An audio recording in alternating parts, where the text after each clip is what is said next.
പ്രേക്ഷകർ ഇരുകൈയും നീട്ടി സ്വീകരിച്ച ലേഡീസ് അവറിന്റെ ഒരു പുതിയ എപ്പിസോഡിലേക്ക് എല്ലാ മാന്യ പ്രേക്ഷകർക്കും സ്വാഗതം.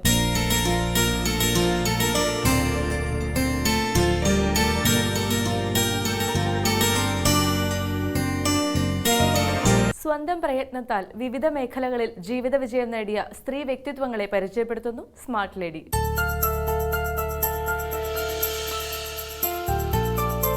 നമസ്കാരം, ഞാൻ ഡോക്ടർ ലളിത, കോഴിക്കോട് മലബാർ ഹോസ്പിറ്റൽസിൻ്റെ മാനേജിംഗ് ഡയറക്ടറാണ്.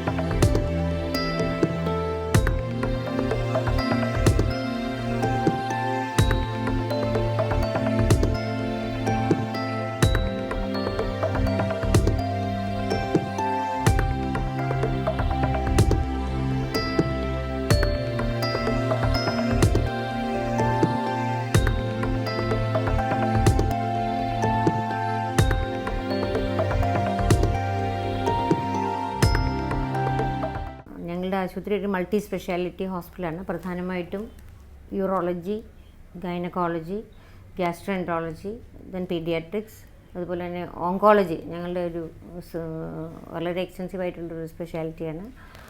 പിന്നെ ഓർത്തോ, പിന്നെ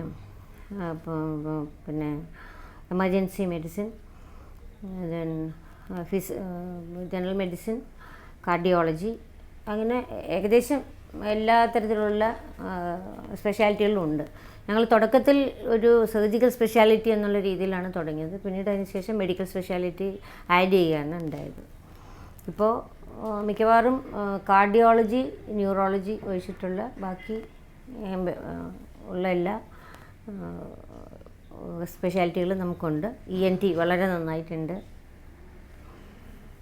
ഗ്യാസ്ട്രോഎൻട്രോളജി വളരെ നന്നായിട്ടുണ്ട്. അങ്ങനെ പോകുന്നു.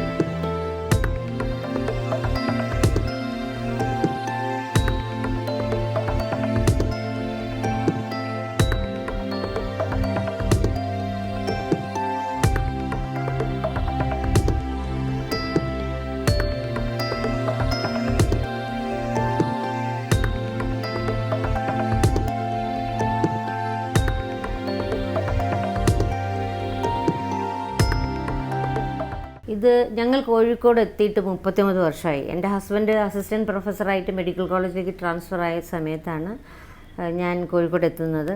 എൻ്റെ മകൾക്ക് 2 മാസം പ്രായമേ ആയിട്ടുണ്ടായിരുന്നുള്ളൂ. അപ്പോൾ 2 മാസം പ്രായമുള്ള ഒരു കുഞ്ഞുള്ള ഒരു ലേഡി ഡോക്ടർക്ക് ഒരു RMO പോസ്റ്റ് ആരും തരുമായിരുന്നില്ല. അപ്പോൾ അങ്ങനെയാണ് ഞാൻ 1-2 hospital they were kind enough to give job for me. അങ്ങനെ ഞാൻ സ്നേഹപൂർവ്വം ഓർമ്മിക്കുന്ന 2 പേരുകളാണ് ഡോക്ടർ പോൾ സിംഗും ഡോക്ടർ മേരി സിംഗും. പിന്നെ സെൻറ്റ് മേരീസ് ഹോസ്പിറ്റലിലാണ് ഞാൻ ആദ്യമായിട്ട് RMO ആയിട്ട് കയറുന്നത് കോഴിക്കോട് വന്നതിന് ശേഷം. അവിടെ വെച്ചിട്ടാണ് ഞാൻ ശരിക്കും സർജറി പഠിച്ചത്. അവിടെ മെയിനായിട്ട് സർജിക്കൽ ഹോസ്പിറ്റലായിരുന്നു. സോ ഞാൻ എല്ലാ കേസുകളും ഞാൻ അസിസ്റ്റ് ചെയ്തേ മതിയാവൂ. അങ്ങനെയാണ് ഞാൻ സർജറി കൂടുതൽ പഠിച്ചത്. അതിനുശേഷം പിന്നെ രാജേന്ദ്ര നഴ്സിംഗ് ഹോമിലേക്ക് വന്നു. അവിടെ 1 വർഷം വർക്ക് ചെയ്തു. അവിടെയും ഈ പറഞ്ഞ പോലെ സർജിക്കലും ഗൈനക്കോളജി ആയിരുന്നു അവിടെ കൂടുതലായിട്ടുണ്ടായിരുന്നത് ആ സമയത്ത്. അവിടെ വർക്ക് ചെയ്തു. അത് കഴിഞ്ഞിട്ട് പിന്നെ ഞാൻ ഒരു ചെറിയ ക്ലിനിക്ക് തുടങ്ങി.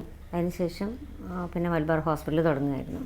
അപ്പോൾ ഈ ക്ലിനിക്ക് തുടങ്ങുന്ന സമയത്ത് എൻ്റെ ഹസ്ബൻഡിൻ്റെ സുഹൃത്തായ ഡോക്ടർ അബ്ദുൾ റഹ്മാൻ, അദ്ദേഹം ഇപ്പോൾ ഇല്ല, ഹി വാസ് എ സൈക്കാട്രിസ്റ്റ്. അപ്പോൾ എൻ്റെ അടുത്ത് ചോദിച്ചു, താൻ ഇത്രയധികം വർക്ക് ചെയ്യുന്നുണ്ടല്ലോ, പിന്നെ താൻ ഇത്രയും രൂപ 600 രൂപയ്ക്ക് വേണ്ടിയിട്ട് താൻ ഇത്രയും വർക്ക് ചെയ്യുന്നുണ്ടല്ലോ, തൻ്റെ സ്വപ്നങ്ങളിൽ 6000 രൂപയും 60,000 രൂപയും ഇല്ലയെന്ന് ചോദിച്ചു. അപ്പോൾ ഞാൻ അത്രയും കാലം ഞാൻ അങ്ങനെ ചിന്തിച്ചിരുന്നില്ല. കാരണം ഞങ്ങൾ തിരുവിതാംകൂറുകാർക്കൊരു പ്രശ്നമുള്ളത് എന്താണെന്ന് വെച്ചാൽ ശ്രീപത്മനാഭൻ്റെ പൈസ കിട്ടിക്കഴിഞ്ഞ് കഴിഞ്ഞാൽ അത് എത്ര കുറവാണെങ്കിലും കൂടുതലാണെങ്കിലും ഞങ്ങൾ വളരെ ഹാപ്പിയാണ്. അല്ലാതെ ബിസിനസ് എന്നുള്ള ഒരു കാര്യം ഞങ്ങൾ ചിന്തിക്കില്ല. അപ്പോൾ 6,000 രൂപയോ 60,000 രൂപയോ എന്നൊക്കെ ഞാൻ പെട്ടെന്ന് ഇങ്ങനെ ആലോചിച്ചു. അപ്പോൾ ഉണ്ട് എനിക്ക് ആഗ്രഹമുണ്ട് എന്ന് പറഞ്ഞു. അപ്പോൾ നിങ്ങളുടെ സ്വപ്നം എന്താ എന്ന് അദ്ദേഹം ചോദിക്കുക, ഡോക്ടർ അബ്ദുൾ റഹ്മാൻ. അപ്പോൾ ഞാൻ പറഞ്ഞു പിന്നെ 10 മുറിയും ഒരു തിയേറ്ററും ഉള്ള ഒരു ഹോസ്പിറ്റൽ. അപ്പോൾ അദ്ദേഹം വന്നിട്ട് അത് കേട്ട് ചിരിച്ചിട്ട് അങ്ങനെ പോയി. കുറേ നാളും കഴിഞ്ഞിട്ട് എൻ്റെ അടുത്ത് വന്നിട്ട് പുള്ളി ചോദിച്ചു, നിങ്ങളുടെ പഴയ സ്വപ്നം ഇപ്പോഴും നിലനിൽക്കുന്നുണ്ടോ എന്ന് ചോദിച്ചു. ഞാൻ പറഞ്ഞുണ്ട്. അപ്പോൾ നമുക്ക് തുടങ്ങാം, എന്നാൽ ഞാനും കൂടെ പാർട്ട്ണറായിട്ട് ചേരാം, നമുക്കങ്ങനെ തുടങ്ങാം എന്ന് പറഞ്ഞിട്ടാണ് ഞങ്ങൾ 25 ബെഡും ഒരു തിയേറ്ററും ഉള്ള ഒരു ഹോസ്പിറ്റൽ, നടക്കാവ് ഹോസ്പിറ്റൽ എന്ന് പറഞ്ഞാൽ നടക്കാവിൽ ഞാൻ താമസിക്കുന്ന വീടിൻ്റെ അടുത്ത് തന്നെ ഒരു വലിയ വീട് മോഡിഫൈ ചെയ്തായിരുന്നു 25 ബെഡ്സുമായിട്ട് തുടങ്ങിയത്. ആദ്യത്തെ മാസം തന്നെ ലാഭകരമായി പോയി എന്നുള്ളത് എന്നെ സംബന്ധിച്ചിടത്തോളം ഞാൻ എല്ലാവരോടും പറയുന്ന ഒരു കാര്യമാണ്. അത് ആദ്യത്തെ മാസം തന്നെ ലാഭകരമായിട്ട് ഞാൻ കൊണ്ടുപോയി എന്നുള്ളത്. അത് എൻ്റെ ഇതാണെന്ന് ഞാൻ പറഞ്ഞില്ല, എൻ്റെ കഴിവാണെന്ന് ഞാൻ അഭിമാനിക്കുന്നില്ല. എനിക്ക് ഈശ്വരാനുഗ്രഹം നന്നായിട്ടുണ്ടായിരുന്നു, ഗുരുക്കന്മാരുടെ അനുഗ്രഹം വളരെ വളരെ വളരെ ഉണ്ടായിരുന്നു. അതുകൊണ്ടാണ് എനിക്കങ്ങനെ കിട്ടിയത് എന്നാണ് ഞാൻ വിശ്വസിക്കുന്നത്. പിന്നെ ഈ കോഴിക്കോടൻ രീതി അനുസരിച്ച് മെഡിക്കൽ കോളേജിലെ ഡോക്ടർമാരൊക്കെ വന്ന് പ്രൈവറ്റ് സെക്ടറിൽ വന്ന് വർക്ക് ചെയ്യുമായിരുന്നു. ട്രിവാൻഡ്രത്ത് അങ്ങനെ നമ്മൾ കണ്ടിട്ടില്ല. ഇവിടെ അങ്ങനെ വന്ന് വർക്ക് ചെയ്യുമായിരുന്നു. പിന്നെ റിട്ടയർ ചെയ്ത ഡോക്ടർമാരെല്ലാവരും എൻ്റെ കൂടെ വന്ന് വർക്ക് ചെയ്തു. ഒരു 5 റിട്ടയർഡ് പ്രൊഫസർമാർ ഞങ്ങളുടെ ഹോസ്പിറ്റലിൽ ഗൈനക്കോളജിൽ തന്നെ വർക്ക് ചെയ്യുന്നുണ്ടായിരുന്നു. അപ്പോൾ അവരുടെ കൂടെയൊക്കെ ജോലി ചെയ്ത് കഴിഞ്ഞപ്പോഴത്തേക്കും ഏകദേശം ഗൈനക്കോളജി കംപ്ലീറ്റ് പഠിച്ച മാതിരി തന്നെയായി. പിന്നെ ഒരുപാട് പേര് വന്ന് ജോയിൻ ചെയ്തു. യൂറോളജിയിൽ ഒരുപാട് പേര് വന്ന് ജോയിൻ ചെയ്തു. പിന്നെ ഞങ്ങൾക്ക് പിന്നെ എറിഞ്ഞിപ്പോൾ അത് വാടക കെട്ടിടമായിരുന്നു. പിന്നെ അത് കഴിഞ്ഞ് സ്വന്തമായിട്ട് ബിൽഡിംഗ് ഉണ്ടാക്കി എറിഞ്ഞിപ്പാലത്തേക്ക് മാറി. പിന്നെ തുടങ്ങുമ്പോൾ തന്നെ ഇതൊരു ഡോക്ടർ ഫ്രണ്ട്ലി ഹോസ്പിറ്റലായിരിക്കണം എന്നുള്ള ഒരു ഐഡിയ എൻ്റെ ഭർത്താവ് വെച്ചിരുന്നു. അപ്പം അതുകൊണ്ട് നമ്മുടെ കൂടെ വന്ന ഡോക്ടർമാരാരും തന്നെ നമ്മളോട് പിണങ്ങിപ്പോയിട്ടില്ല. അവരെല്ലാവരും അവരെ കംഫർട്ടബിളായിട്ട് വയ്ക്കാനായിട്ട് നമ്മളെപ്പോഴും ശ്രദ്ധിച്ചിരുന്നു. അപ്പോൾ അതുകൊണ്ട് ഞങ്ങൾക്ക് ഇതുവരെ അങ്ങനെ ഒരു പ്രയാസം ഉണ്ടായിട്ടില്ല. ഒരു എൻ്റർപ്രനർ എന്നുള്ള നിലയിൽ സാധാരണഗതിയിൽ അനുഭവിക്കേണ്ടി വരുന്ന പ്രയാസങ്ങളൊന്നും നമുക്ക് അനുഭവിക്കേണ്ടി വന്നിട്ടില്ല. പിന്നെ സ്റ്റാഫാണെന്നുണ്ടെങ്കിലും ഞങ്ങൾ വളരെ കോർഡിയൽ ഒരു റിലേഷൻ മെയിൻറ്റെയിൻ ചെയ്യുന്ന ആളുകളാണ്. ഐ ആം ബേസിക്കലി കമ്മ്യൂണിസ്റ്റ് ഫാമിലിയിൽ നിന്ന് വരുന്ന ഒരാളാണ്. അപ്പം എന്നെ ട്രെയിൻ ചെയ്തത് എൻ്റെ ഗ്രാൻഡ് മദറാണ്. ഗ്രാൻഡ് മദർ എപ്പോഴും പറയും കൃത്യം ഒരു 1-ാം തീയതി തന്നെ ശമ്പളം കൊടുക്കണം, ബോണസ് കൃത്യമായിട്ട് കൊടുക്കണം. അതുപോലെ തന്നെ ഇപ്പോൾ തൊഴിലാളികളെന്ന് പറഞ്ഞിട്ട് അവരെ താഴ്ത്തി കിട്ടാനൊന്നും പാടില്ല, അവർ നമ്മുടെ സഹപ്രവർത്തകരാണ്. അങ്ങനെയൊക്കെ ഉള്ള രീതി എന്നെ ചെറുതിലേ തുടങ്ങിയിട്ട് എന്നെ ഇങ്ങനെ പഠിപ്പിക്കുമായിരുന്നു. അപ്പം മരിക്കുന്ന സമയത്തും എൻ്റെ ഗ്രാൻഡ് മദർ പറഞ്ഞിരുന്നത്, നീ ഡോക്ടറായി എന്നുള്ളതല്ല എൻ്റെ അഭിമാനം, അതുകൊണ്ട് നിന്നെക്കൊണ്ട് ഇത്രയും പേര് ജീവിക്കുന്നു എന്നുള്ളതാണ് നിന്നെ പറ്റിയിട്ടുള്ള എൻ്റെ അഭിമാനം എന്ന് എപ്പോഴും എൻ്റെ ഗ്രാൻഡ് മദർ പറയുമായിരുന്നു. So I am more of an entrepreneur rather than a doctor എന്ന് എനിക്കിപ്പോൾ തോന്നുന്നു.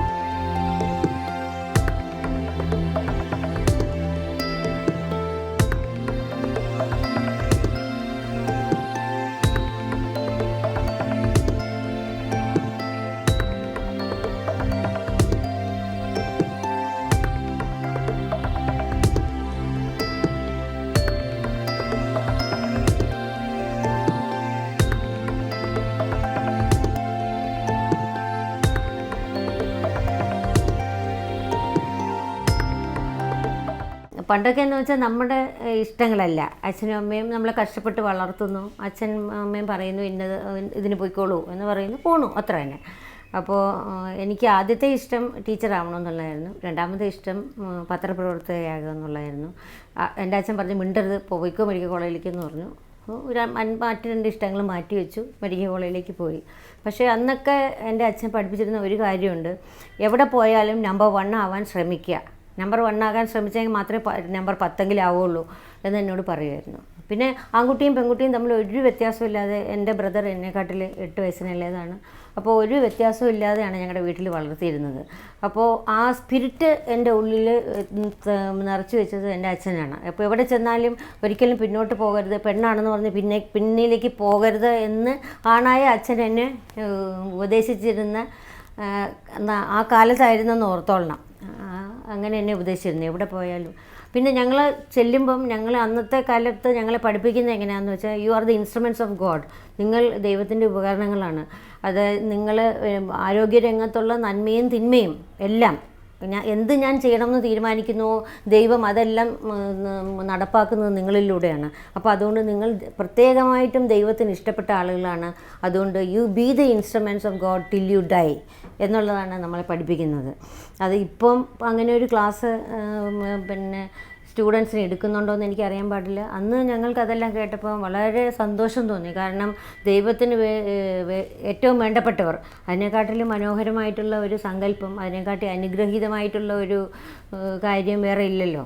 അപ്പോൾ അങ്ങനെ ഞങ്ങൾ വി ആർ സ്പെഷ്യൽ പീപ്പിൾ എന്നുള്ള രീതിയിലാണ് ഞങ്ങളുടെ ആ ഗ്രൂപ്പൊക്കെ അന്ന് പഴയ ആളുകൾ പഠിച്ചതും വളർന്നതും പ്രാക്ടീസ് ചെയ്യുന്നതും ഒക്കെ ആ രീതിയിൽ തന്നെയാണ്. അപ്പോൾ അങ്ങനെ പോയി. പിന്നെ you should love your job, അതും അന്നത്തെ ക്ലാസ്സിൽ പറഞ്ഞു തന്നതാണ്. അപ്പം നിങ്ങൾ എന്ത് തൊഴിലിന് പോയിക്കോളൂ, നിങ്ങൾ കള്ളം കാണിക്കാൻ പോയിക്കോളൂ, ആ തൊഴിലിനെ നിങ്ങൾ ഇഷ്ടപ്പെട്ടാൽ മാത്രമേ നിങ്ങൾക്കത് വിജയകരമായിട്ട് ചെയ്യാനായിട്ട് സാധിക്കുകയുള്ളൂ. നിങ്ങൾ ഓവർ വർക്ക്ഡ് ആണെന്ന് ഒരിക്കലും തോന്നുകയില്ല. അപ്പോൾ നമ്മൾ ഈ ജോബിനെ ഇഷ്ടപ്പെട്ട് കഴിഞ്ഞാൽ ഒരിക്കലും നമ്മൾ ഓവർ വർക്ക്ഡ് ആണെന്ന് തോന്നുകയില്ല. രാത്രിയിൽ നമ്മൾ 2 മണി വരെയും 3 മണി വരെയും ജോലി ചെയ്താലും ഒരു ഓവർ വർക്കായിട്ട് നമുക്ക് തോന്നത്തില്ല. അതെനിക്ക് കുട്ടികളോട് പറയാനുള്ള ഒരു കാര്യമാണ്. You should always love your job. എങ്കിൽ മാത്രമേ നമുക്ക് ബിസിനസ്സിലാണെങ്കിലും എന്തിനാണെങ്കിലും നമുക്ക് വിജയിക്കാനായിട്ട് സാധിക്കുകയുള്ളൂ. അങ്ങനെ ഞാൻ കൂടുതൽ ഇഷ്ടപ്പെട്ടു. അപ്പോൾ ഭാഗ്യത്തിന് എൻ്റെ വിവാഹം ചെയ്ത ആളും ഒരു വർക്കഹോളിക്കായിരുന്നു. അദ്ദേഹം കല്യാണം കഴിച്ചുകൊണ്ട് എന്നോട് പറഞ്ഞ 2-3 കാര്യമെന്ന് പറയുന്നത്, പിന്നെ രോഗികളോട് കള്ളം പറയരുത്. അത് കുറച്ച് വിഷമമുള്ള കാര്യമാണ്. പക്ഷേ രോഗികളോട് ഞാൻ കള്ളമൊന്നും പറഞ്ഞിട്ടില്ല. പക്ഷെ അത്യാവശ്യം ചില ജീവിതങ്ങളെ രക്ഷപ്പെടുത്താനും ജീവനെ അല്ല ജീവിതങ്ങളെ രക്ഷപ്പെടുത്താൻ ഞാൻ കള്ളം പറഞ്ഞിട്ടുണ്ട്. അത് ദൈവത്തിൻ്റെ മുമ്പിൽ ഞാൻ ക്ഷമിക്കപ്പെടുമെന്ന്, എന്നോട് ക്ഷമിക്കും എന്ന് ഞാൻ വിശ്വസിക്കുന്നു. നീതിസാരത്തിൽ പറയുന്നുണ്ടല്ലോ, നമ്മൾ മറ്റുള്ളവരുടെ രക്ഷയ്ക്ക് വേണ്ടിയിട്ട് കള്ളം പറയുന്നത് നമുക്ക് ന്യായീകരിക്കാമെന്ന് നീതിസാരത്തിൽ പറയുന്നുണ്ട്. നമ്മുടെ സുഖങ്ങൾക്ക് വേണ്ടിയിട്ട് നമ്മൾ കള്ളം പറയരുതെന്നേ പറയുന്നുള്ളൂ. അപ്പോൾ മറ്റുള്ളവരുടെ ജീവിതം നന്നാക്കാൻ വേണ്ടിയിട്ട് നമ്മൾ കള്ളം പറയുന്നത് കൊണ്ട് ഇത് ഇപ്പം എന്താ പറയുന്നത്, ഒരു ഉപദ്രവകരമായ കള്ളം പറയുന്നതുകൊണ്ട് കുഴപ്പമില്ലെന്ന് നീതിസാരത്തിൽ പറയുന്നുണ്ടെന്നാണ് ഞാൻ മനസ്സിലാക്കുന്നത്. എനിവേ, പിന്നെ അപ്പോൾ അങ്ങനെ വലിയ കള്ളങ്ങളൊന്നും പറഞ്ഞിട്ടില്ല. രണ്ടാമത്തെ കാര്യം, കൈക്കൂലി വാങ്ങിക്കരുത്. അപ്പോൾ ഞാൻ ഗവൺമെൻറ് സർവീസിൽ പോയതല്ല. ഗവൺമെൻറ് സർവീസിൽ പോയാലല്ലേ കൈക്കൂലി വാങ്ങിക്കുന്ന ഇടപാട് വരുന്നുള്ളൂ. പ്രൈവറ്റിൽ തന്നെ തുടങ്ങി അതേ പ്രൈവറ്റ് സെക്ടറിൽ തന്നെ തുടങ്ങി. സ്വന്തമായിട്ട് ആയപ്പോഴത്തേക്ക് പിന്നെ കൈക്കൂലി വാങ്ങിക്കുന്ന പ്രശ്നം വരുന്നില്ല. പിന്നെ മൂന്നാമത് പറഞ്ഞത്, ഞാൻ ബേസിക്കലി ഒരു ഡോക്ടറായിരിക്കും, അത് കഴിഞ്ഞ് ഭർത്താവും പിന്നെ അച്ഛനും ഒക്കെ ആവുന്നുള്ളൂ. അപ്പോൾ അതുകൊണ്ടിട്ട് എനിക്ക് വേണ്ടിയിട്ട് ആരും ഭക്ഷണം കഴിക്കാതെ കാത്തിരിക്കുകയോ അങ്ങനെയൊന്നും വേണ്ട. ഞാൻ എൻ്റെ ജോലി എനിക്ക് തൃപ്തികരമായിട്ടുള്ള രീതിയിൽ ചെയ്തു കഴിഞ്ഞതിന് ശേഷം മാത്രമേ ഞാൻ മെഡിക്കൽ കോളേജിൽ നിന്ന് മടങ്ങി വരികയുള്ളൂ. Don't expect me at 1 o'clock. എനിക്ക് വേണ്ടി ഭക്ഷണം കഴിക്കാതെ കാത്തിരിക്കുകയൊന്നും ചെയ്യരുത്. You have your own food, you can have your own decisions. അതിലൊന്നും ഞാൻ എതിര് പറയില്ല. അങ്ങനെ ഉള്ളൊരു അതുപോലെ നീയും അങ്ങനെ ആവണമെന്നാണ് എൻ്റെ ആഗ്രഹം എന്നുകൂടെ പുള്ളി പറഞ്ഞപ്പോഴത്തേക്ക് എനിക്ക് വളരെ എളുപ്പമായിരുന്നു. പിന്നെ ഒരു കുട്ടി മതി, അത് വളരെ സന്തോഷം. അങ്ങനെ ആയപ്പോഴത്തേക്കും ഞാൻ ഹോസ്പിറ്റലിൽ തുടങ്ങി. ആ ഹോസ്പിറ്റൽ കൂടുതൽ കോൺസെൻട്രേറ്റ് ചെയ്യാൻ തുടങ്ങി. അപ്പോൾ എൻ്റെ ഹസ്ബൻഡ് യാതൊരു വിധത്തിലുള്ള ഇൻ്റർഫിയറൻസും, നല്ല ഇൻ്റർഫിയറൻസ് അല്ലാതെ എനിക്ക് കാര്യങ്ങൾ പഠിപ്പിച്ചു തരിക എന്നുള്ളതിൽ അത് അല്ലാതെ ഒരിക്കലും ക്രിട്ടിക്കലായിട്ട് അതിനെ ഇവാലുവേറ്റ് ചെയ്തിട്ടില്ല. എത്ര ലാഭമുണ്ട്, എത്ര നഷ്ടമുണ്ടെന്നുള്ളത് ചോദിച്ചിട്ടില്ല. ഇത്രയും കാലമായിട്ടും ഈ ഹോസ്പിറ്റലിൽ എത്ര രൂപ ലാഭമുണ്ട്, ഒരു മാസം എത്ര രൂപ ലാഭമുണ്ടെന്ന് ഇതുവരെയും എൻ്റെ ഹസ്ബൻഡ് എൻ്റെ അടുത്ത് ചോദിച്ചിട്ടില്ല. പിന്നെ പൂർണ്ണമായിട്ടുള്ള വിശ്വാസമുണ്ട്. ഏത് രാത്രി എവിടെ പോയാലും എവിടെ പോയെന്ന് ചോദിക്കില്ല. നമ്മൾ തിരിച്ച് 2 മണിക്കാണ് കയറി വരുന്നതെങ്കിൽ എവിടെ പോയിരുന്നു, നിങ്ങളുടെ കൂടെ ആരൊക്കെ ഉണ്ടായിരുന്നു എന്നൊന്നും ഇതുവരെ ചോദിച്ചിട്ടില്ല. അപ്പോൾ അത്തരത്തിലുള്ള ഒരു പൂർണ്ണമായിട്ടുള്ള ഒരു വിശ്വാസമുള്ള ഒരു ഭർത്താവിനെ കിട്ടിയത് എൻ്റെ ഒരു മഹാഭാഗ്യമാണ്. അല്ലെങ്കിൽ എനിക്കിങ്ങനെ സർവൈവ് ചെയ്യാൻ പറ്റുമായിരുന്നില്ല. പിന്നെയുള്ളത്, നമ്മൾ എപ്പോഴും സ്നേഹമാണ് നമ്മളുടെ പ്രധാനപ്പെട്ട ആയുധം എന്ന് പറയുന്നത്. ഈ എണ്ണയ്ക്ക് സ്നേഹമെന്ന് പണ്ട് നമ്മൾ പഠിച്ചിട്ടുണ്ടല്ലേ. അപ്പോൾ ഈ ഒരു നമ്മളൊരു ഉപകരണം നന്നായിട്ട് നടന്നു പോകണമെങ്കിൽ അത് പിന്നെ നമ്മൾ എണ്ണ ഒഴിക്കണം എന്ന് പറയുന്നത് പോലെ ഒരു ഓർഗനൈസേഷൻ നടന്നു പോകണമെന്നുണ്ടെങ്കിൽ സ്നേഹം എന്ന എണ്ണ ഒഴിച്ചെങ്കിൽ മാത്രമേ അത് നന്നായിട്ട് നടന്നു പോവുള്ളൂ. അത് എൻ്റെ അമ്മയാണ് എന്നെ പഠിപ്പിച്ചത്. അമ്മ ഭയങ്കര സ്നേഹത്തിൻ്റെ ഒരു ആൾരൂപമായിരുന്നു. അമ്മയ്ക്ക് പിന്നെ സ്നേഹം മാത്രമേ അറിയുള്ളൂ, നേരെ വാ നേരെ പോകുന്നുള്ള ഒരാളായിരുന്നു. പക്ഷെ അച്ഛൻ അങ്ങനെ ആയിരുന്നില്ല, കുറച്ചൊരു പിന്നെ കുരുട്ട് ബുദ്ധിയൊക്കെ ഉണ്ടായിരുന്നു. എനിക്കും അങ്ങനെ തന്നെ കുറച്ച് കുരുട്ട് ബുദ്ധിയൊക്കെ ഉണ്ട്. പക്ഷെ ഞാൻ ആരെയും ഉപദ്രവിച്ചിട്ടില്ല എന്നുള്ളത് മാത്രമേ ഉള്ളൂ. അമ്മയാണെങ്കിൽ വളരെ സ്ട്രെയിറ്റ് ഫോർവേഡ് ആയിട്ടുള്ള സ്നേഹം മാത്രം ഉള്ള ഒരു ലേഡിയായിരുന്നു. അവരെപ്പോഴും പറയും, അമ്മ എപ്പോഴും പറയും, നീ പിന്നെ സ്നേഹമാണ് ഏറ്റവും വലിയ ആയുധം, അതും കൊണ്ട് നേടാൻ വയ്യാത്തതായിട്ട് ഒന്നുമില്ല എന്ന് പറയുമായിരുന്നു. അത് വളരെ ശരിയാണെന്ന് ഇപ്പോൾ 66ാമത്തെ വയസ്സിൽ നിങ്ങളുടെ മുമ്പിൽ ഇരുന്നിട്ട് ഞാൻ പറയാനായിട്ട് ആഗ്രഹിക്കുന്നു. അതുകൊണ്ട് മാത്രമാണ് ഇത്രയും എൻ്റെ സ്റ്റാഫ് ആരും തന്നെ എന്നെ വിട്ടുപോയിട്ടില്ല. കല്യാണം കഴിച്ച് തീരെ നിവൃത്തിയില്ലാതെ വല്ലയിടത്തും പോയിട്ടുണ്ടെങ്കിൽ മാറിപ്പോയിട്ടുണ്ടെങ്കിൽ മാത്രമേ ഉള്ളൂ. ഈ അടുത്തുള്ള ഒരൊറ്റ ആൾ പോലും എന്നെ വിട്ടു പോയിട്ടില്ല എന്നുള്ളത് ഞാൻ വളരെ അഭിമാനത്തോടു കൂടിയിട്ട് പറയാനായിട്ട് ആഗ്രഹിക്കുന്നു. ഇതുവരെ ഏറ്റവും കൂടുതൽ സ്ട്രോങ് ആയിട്ട് യൂണിയനുള്ള ഒരു ഹോസ്പിറ്റലാണ് നമ്മളുടെ ഹോസ്പിറ്റൽ. ഒരിക്കൽ പോലും യൂണിയൻ്റെ ഒരു കടലാസ് എനിക്ക് വന്നിട്ടില്ല എന്നുള്ളതും ഞാൻ വളരെ അഭിമാനത്തോടെ പറയാനായിട്ട് ആഗ്രഹിക്കുന്നു.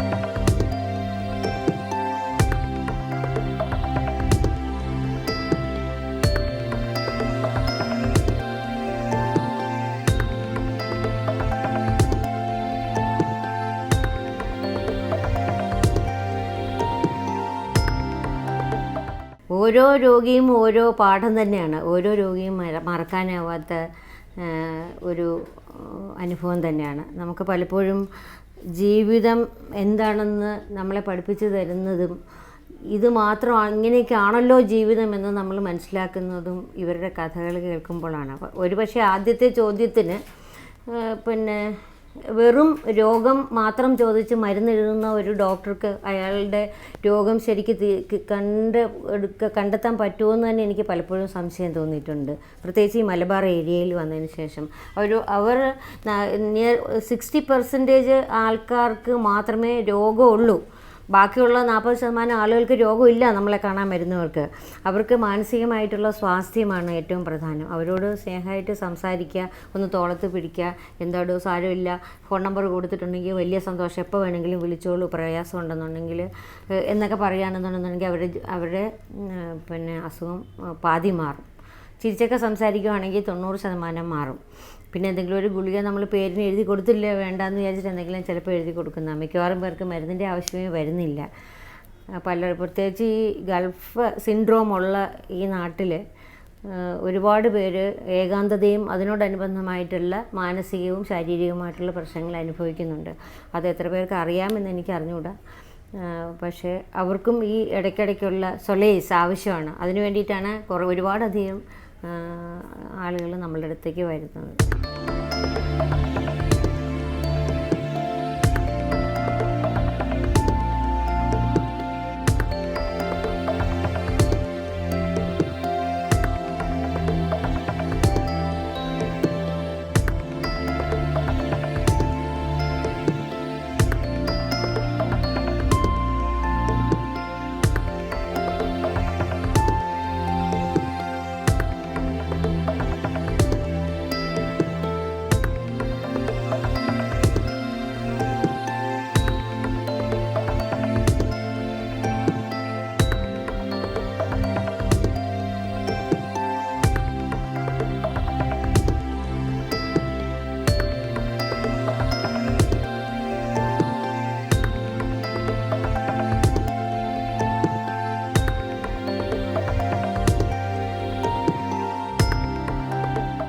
തിരുവനന്തപുരത്ത് നിന്ന് കോഴിക്കോട്ടേക്ക് വരാൻ ആർക്കും ആഗ്രഹം ഉണ്ടാവില്ല. കാരണം ഞങ്ങളുടെ ബന്ധുക്കളെല്ലാം അവിടെയാണ്. 9 മണിക്കൂർ ട്രാവലുണ്ട് അവിടെ നിന്ന് ഇവിടം വരെ വരാനായിട്ട്. അവർ പറയുമായിരുന്നു, പിന്നെ ആരെങ്കിലും മരിച്ചാൽ ചവൻ ചെയ്യുമ്പോഴേ ഉള്ളൂ നിങ്ങൾ അവിടെ എത്തത്തുള്ളൂ എന്ന് പറയുമായിരുന്നു. അതുപോലെ തന്നെയായിരുന്നു മരിച്ചപ്പോൾ എൻ്റെ പിന്നെ അമ്മായി അച്ഛനും അമ്മായി അമ്മയും മരിക്കുമ്പോൾ ഞങ്ങളായിരുന്നു ലാസ്റ്റ് അവിടെ ചെന്ന് കാല് തൊട്ട് തൊഴുതു അപ്പോൾ തന്നെ സംസ്കരിക്കുകയും ചെയ്തു. പക്ഷേ വരാതിരിക്കാൻ നിവൃത്തിയില്ലായിരുന്നു. എൻ്റെ ഹസ്ബൻഡിന് ട്രാൻസ്ഫർ ആയിട്ട് വന്നതാണ്, അങ്ങനെ വന്നതാണ്. ഇപ്പോഴത്തെ കുട്ടികളാണ് അങ്ങനെയൊക്കെ പറയുന്നത്, എനിക്ക് മാനസികമായിട്ട് പറ്റുന്നില്ല. പണ്ട് അങ്ങനെയില്ല. അച്ഛൻ്റെ ആഗ്രഹം സാധിച്ചില്ലെങ്കിൽ പിന്നെ നമ്മൾ എന്തിനു ജീവിച്ചിരിക്കണം? അങ്ങനെയായിരുന്നു ഞങ്ങൾ കുട്ടികളെല്ലാം വിചാരിച്ചിരുന്നത്. അച്ഛനമ്മമാരുടെ ആഗ്രഹം സാധിക്കണം. അവർ എത്ര കഷ്ടപ്പെട്ടിട്ടാണ് നമ്മൾ ഇത്രയും വരെ വളർത്തിയെടുക്കുന്നത്. നാച്ചുറലി അവരുടെ ആഗ്രഹം സാധിക്കണം എന്നുള്ളത് നമ്മളുടെ നമ്പർ 1 ഒരു ഇതാണ്. ഇപ്പോഴാണ് കുട്ടികൾ എൻ്റെ ഇഷ്ടം എന്നൊക്കെ പറയുന്നത്. പണ്ട് അങ്ങനെയൊന്നും പറഞ്ഞിരുന്നില്ല. നമുക്ക് സ്വന്തമായിട്ടുള്ള ഇഷ്ടങ്ങളല്ല പ്രധാനം. മനസ്സിൽ കണ്ടിന്യൂസ് തീർച്ചയായിട്ടും ഒരു സ്വപ്നം ഉണ്ടെങ്കിലാണല്ലോ അതിൻ്റെ പിന്നാലെ നമ്മുടെ മനസ്സ് പോവുക. സ്വപ്നം ഉണ്ടായിരുന്നു. സ്വപ്നം സാധ്യമാകുമെന്നും എനിക്കറിയായിരുന്നു. കാരണം ഞാൻ 16 കല്യാണം കഴിക്കാത്ത പെൺകുട്ടികളെ കൊണ്ടിട്ടാണ് ഒരു ഹോസ്പിറ്റൽ തുടങ്ങുന്നത്. ആ സമയത്ത് എനിക്ക് 29 വയസ്സേ ഉള്ളൂ. അപ്പോൾ പിന്നെ എനിക്ക് റൂട്ട്സ് ഒന്നുമില്ല, ഇവിടെ ബന്ധുക്കളാരും ഇല്ല. അങ്ങനെ ആരും ഇല്ലാത്തൊരു സ്ഥലത്താണ് ഇങ്ങനത് ചെയ്യാനുള്ള ഒരു എന്താ ഞാനതിന് പറയേണ്ടത്, ഒരു ധൈര്യം ഞാൻ കാണിച്ചത്. ഈ കടലിലൊക്കെ എടുത്ത് ചാടുന്നെന്ന് പറഞ്ഞ പോലെ ചാടി പിന്നെ മരിക്കോ ജീവിക്കോ എന്നൊന്നും ആലോചിക്കാതെ അപ്പോൾ ചാടി.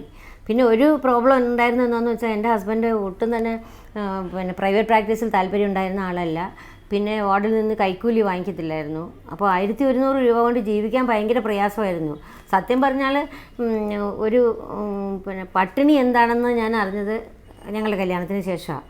അപ്പോൾ പണത്തിനോട് യാതൊരു താല്പര്യമില്ലാത്ത, പ്രശസ്തിയോട് തീരെ താല്പര്യമില്ലാത്ത, എന്നാൽ നല്ല കൈ ദൈവം അനുഗ്രഹിച്ച് കൊടുത്തിട്ടുള്ള ഒരു ആളായിരുന്നു എൻ്റെ ഭർത്താവ്. പക്ഷേ അത് എൻകാഷ് ചെയ്യുന്നത് പുള്ളിക്ക് തീരെ ഇഷ്ടമുണ്ടായിരുന്നില്ല. അത് രോഗികൾക്ക് വേണ്ടി എനിക്ക് ദൈവം തന്ന കൈയാണ്, അത് എൻകാഷ് ചെയ്യാൻ ഞാൻ ഒരിക്കലും സമ്മതിക്കില്ല എന്ന് പറയുന്ന ഒരാളുടെ കൂടെ 1100 രൂപ ശമ്പളം വാങ്ങിച്ച് 2 മാസം പ്രായമുള്ള കുട്ടിയെയും വെച്ചിട്ട്, കുട്ടിയെ നോക്കാൻ ഒരാൾ, പിന്നെ വീട്ടിൽ ജോലിക്കൊരാൾ, എല്ലാവരെയും കൂടെ വെച്ചിട്ട് ജീവിക്കാൻ പ്രയാസമായിരുന്നു. ആക്ച്വലി പട്ടിണിയിൽ നിന്ന് രക്ഷപ്പെടാൻ വേണ്ടിയിട്ടാണ് ഞാൻ ആശുപത്രി തുടങ്ങണം എന്ന് വിചാരിച്ചത്. അല്ലാതെ ഒരു ആശുപത്രി ഉടമയാകണമെന്നൊന്നും ഒരിക്കലും ഒരു തിരുവിതാംകൂറുകാരിക്ക് തോന്നില്ല.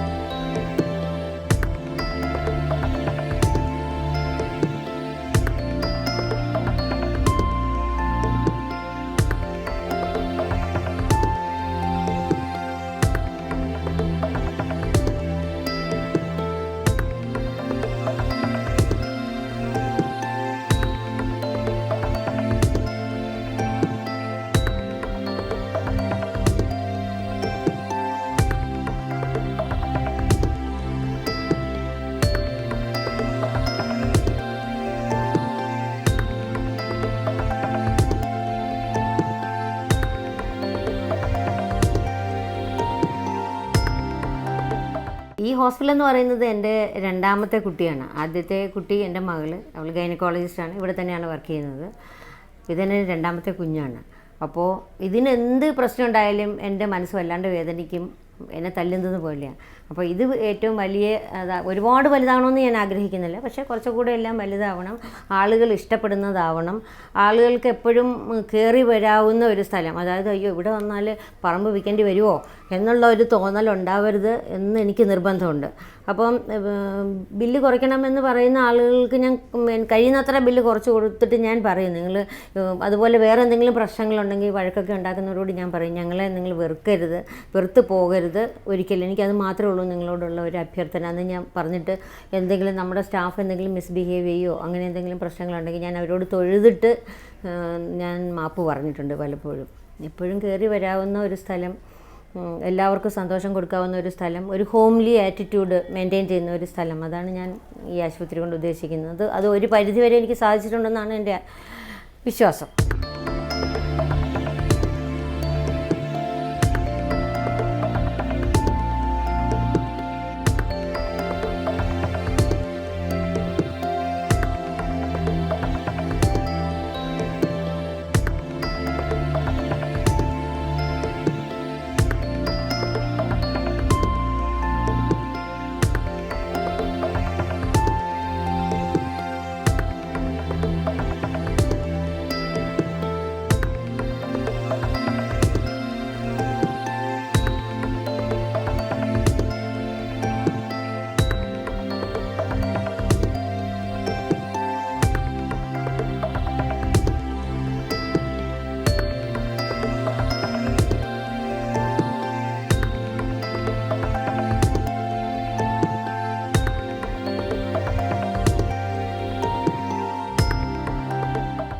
എന്നോട് എനിക്ക് കിട്ടിയ ഉപദേശം തന്നെയാണ് എനിക്ക് പറയാനുള്ളത്. You are the instruments of God. ദൈവത്തിൻ്റെ ഉപകരണങ്ങളാണ് ഞാൻ. എനിക്ക് 3 തവണ ക്യാൻസർ വന്നതാണ്. ഈ 3 തവണ ക്യാൻസർ വന്നിട്ടും വീണ്ടും ദൈവം എന്നെ ബാക്കി വെച്ചത് എന്നെക്കൊണ്ട് എന്തൊക്കെയോ അദ്ദേഹത്തിന് ചെയ്യാൻ ബാക്കിയുണ്ട് എന്ന് കണ്ടിട്ടാണെന്നാണ് എൻ്റെ വിശ്വാസം. അപ്പോൾ അതുകൊണ്ടാണ് ഇപ്പോൾ ഈ വയ്യാത്ത സമയത്താണെങ്കിലും ആരെങ്കിലും ക്യാൻസർ അവയർനെസ് പ്രോഗ്രാം എന്ന് പറഞ്ഞിട്ട് വിളിച്ചാൽ ഞാൻ ഉടനെ പോകുന്നത് എന്താണെന്ന് വെച്ചാൽ ദൈവം എന്നെ ബാക്കി വെച്ചത് അതിനായിരിക്കും. അല്ലെങ്കിൽ പിന്നെ ഈ 3 തവണ കീമോതെറാപ്പി കഴിഞ്ഞിട്ട് ഇങ്ങനെ ഇരുന്ന് ജോലി ചെയ്യത്തക്ക വിധത്തിൽ എന്നെ മോൾഡ് ചെയ്ത് ദൈവം കൊണ്ടുവന്നത് വേറെ എന്തിനാണ്? അപ്പോൾ എന്നെക്കൊണ്ട് എന്തൊക്കെയോ ചെയ്യാൻ ദൈവം ഉദ്ദേശിച്ചിട്ടുണ്ട്. ഇവിടെ തന്നെ ജോലി ചെയ്ത് ഇവിടെയെങ്ങാനും തന്നെ ഞാൻ വീണ് മരിക്കും. അങ്ങനെയാണ് എൻ്റെ ആഗ്രഹം.